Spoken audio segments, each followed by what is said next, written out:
Globally, more than 1 billion people are without access to safe water. As this number grows, South Africa has been identified as a water-scarce country.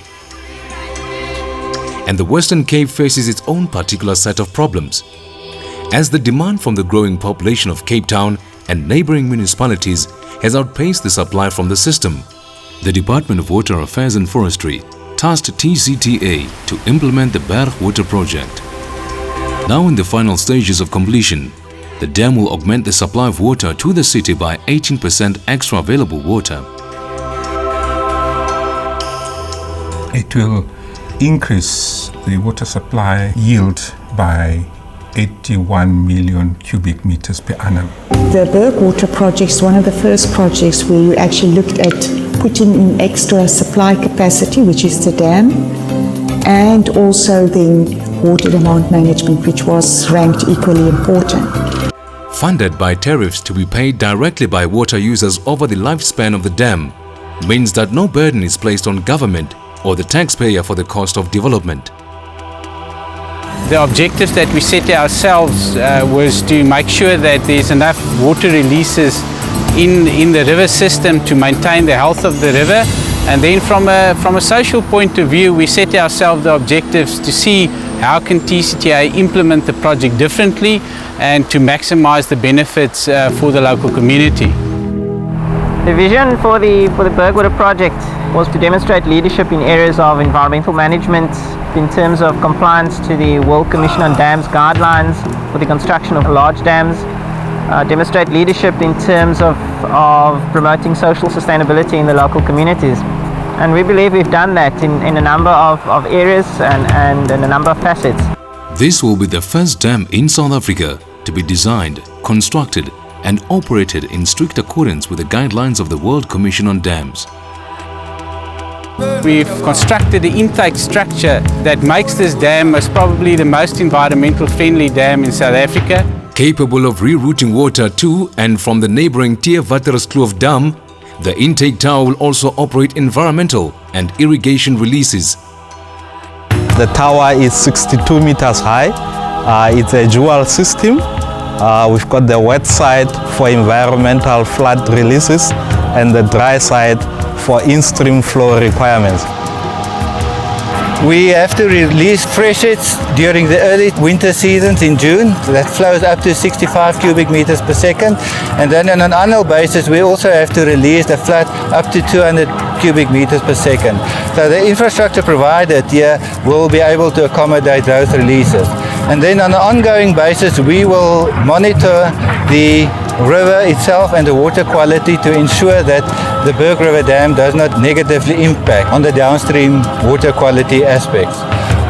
And we have 6 monitoring sites which we use to conduct both daily water samples as well as monthly water samples. And we've got strict guidelines and strict specifications which the contractors have to comply to in terms of mitigating their impacts on the Berg River. Any development project do have some impacts, but it's how one mitigates those particular impacts. What we have done in terms of the record of decision, that there were very strict conditions. There were specific institutions we had to set up, particularly from TCTA's side. There's environmental committees that were there to make sure that we adhere to the conditions in terms of the record of decision. The supplement scheme has been designed to minimize the impact on the natural and social environment. A canoe chute for recreation purposes has been provided, as well as a fish ladder to ensure the migration of fish upstream. In total, the project itself provides additional yield to the system of 81 million cubic meters.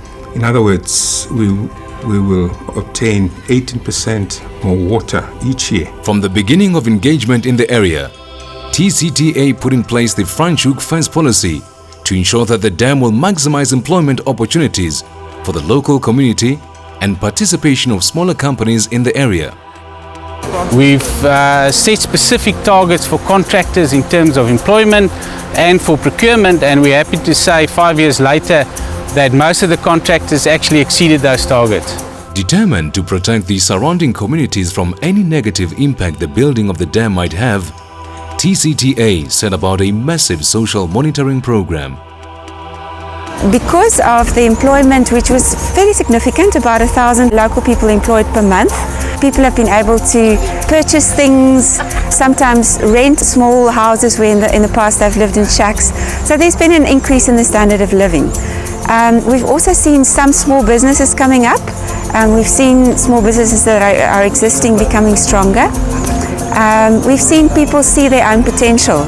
As the construction phase ends, TCTA has carefully crafted an exit strategy to facilitate a positive and enabling transition for everyone involved in the project. Strategies like how to create employment linkages, how to ensure that small businesses continue and become stronger through further training. We're also looking at linkages with local business, with municipal structures, etc., to build infrastructural support. Another dimension of the policy is attempting to leverage what we consider to be quite significant positive socioeconomic benefits beyond the end of the construction phase. We've got some examples of local people excelling in things like becoming a tower crane operator, which is very, very unusual for somebody to become skilled in such a very specific, very complex skill in such a short space of time. And the contractors on the dam are making plans to try and place people that have shown their ability and also their willingness to work, to place them on other projects, because they now have skill that people who just walk off from the street don't have. The third dimension of the exit policy is to ensure that we share learning within the social communities in which we're active, to share learning from this project, from implementing this project with our project partners, and also within the different sectors and professional sectors in which we're active. Real planning for the future has made sure that the legacy left from the construction of the dam will support and care for the surrounding land and its people. Through a comprehensive sustainable utilization plan, maximizing economic opportunities and protecting the environment. This new holistic approach to sustainable infrastructure development, using the triple bottom line principles of developing infrastructure benefiting society with ecological security, was the goal for the project. If we now compare ourselves against those targets that were set for ourselves 5 years ago, I think TCTA did extremely well. First of all, if we look at the scheduling of the project, we are substantially on schedule and we are on target to begin water delivery to the city of Cape Town by this summer. I must just say, if I look back over the last 5 years, I must say I'm extremely proud. A major achievement with regard to the Berg Water Project is that TCTA have delivered the project within the time frame that's been set, and also what is remarkable, within the budget, the allocated budget. I believe there's an immense amount of passion and commitment to seek solutions, because there was no blueprint to work from. There were not ready-made solutions that you can just dust off and actually say, let's just customize a little bit and put in place here. It is one of the few major developments that you look at on time and within budget.